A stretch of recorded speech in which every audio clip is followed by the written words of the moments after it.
Good evening, my friends. Today I'm here with a very interesting story of two lovebirds from ancient history, from the Stone Age.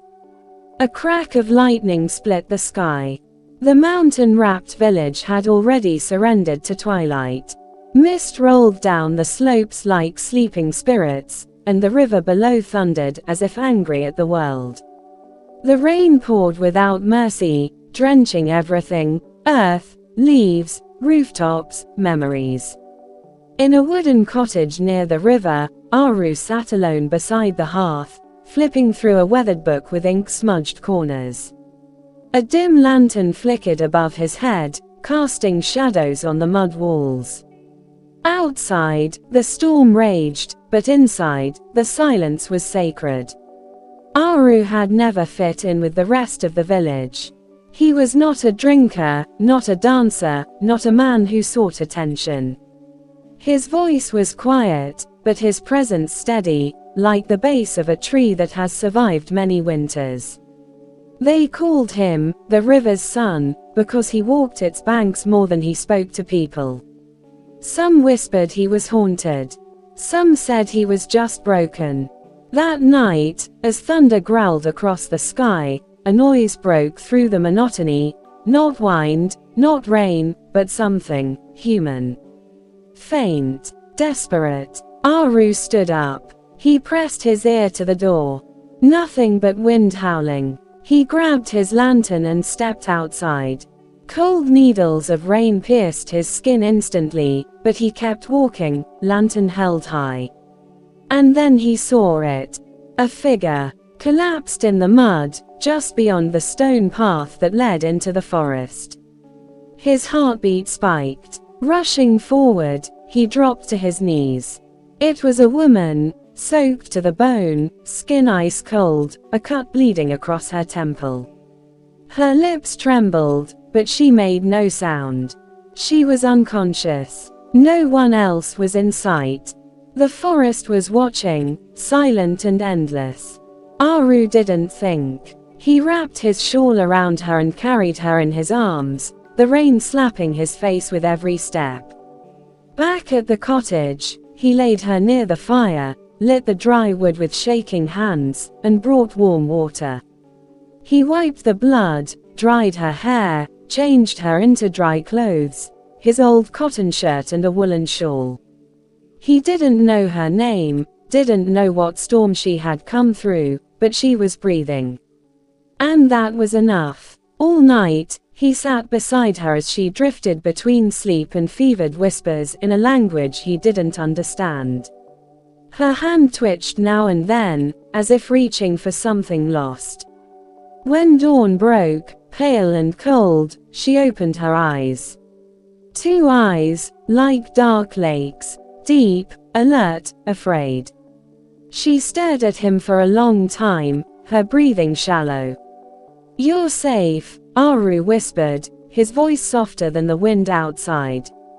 "I won't harm you." She said nothing. Her lips were too dry. But her eyes blinked once, a sign of understanding. The next day, she managed to speak her name. Just one word. Aya. Aru offered his name in return. Then silence returned, but a silence that carried weight. They shared meals in silence, sat beside each other without speaking. Aya hardly moved for 2 days, conserving her strength, healing slowly. On the third evening, Aru noticed her fingers brushing over the spines of his books. She didn't open any, just touched them like they were relics. "You like stories?" he asked. She didn't answer, but after a pause, she said, "What's in them?" "Love," Aru replied, watching her. "Loss. People who broke, but also healed." Aya looked down. "Does everyone heal?" "Only those who want to." Days blurred into each other. The rain finally stopped. Aya started walking outside, cautious, quiet. She spent hours by the river, her feet in the water, watching the ripples as if reading them. Aru would sit nearby, not too close, always respectful. He watched how her shoulders eased over time, how her hands stopped shaking. She was younger than he had thought. But something in her seemed ancient, like she had survived lifetimes of pain. They began to share a strange rhythm. Morning tea without sugar, as Aya preferred. Small wildflowers Aru placed in a glass bottle. A single chair pulled closer to the fire at night. There were no declarations, no romantic gestures. But there was understanding, unspoken and deep. "Why don't you ask me why I was out there?" she asked one day. Aru shrugged. "You'll tell me when you're ready." She looked at him for a long moment. "Everyone else tries to pry. I'm not everyone else." And with that, something shifted. That night, Aya cooked. Not well, but she tried. Aru smiled through burnt rice and over-salted lentils. And for the first time, Aya laughed, not loudly, but just enough to make the air feel lighter. She started leaving small things on his desk: a feather, a smooth pebble, a flower with a broken stem. And Aru started noticing her more closely, the way she hummed old tunes without realizing, the scar across her wrist she never explained, the way she jumped at sudden knocks. But something else began to change, too. Aru found footprints outside his door one morning, deep, heavy, too large to be hers. They didn't lead from anywhere. They just appeared and disappeared. One evening, he noticed a hawk circling above the cottage, for far too long. Then, the village chief arrived. He stood at Aru's doorway, his face carved from suspicion.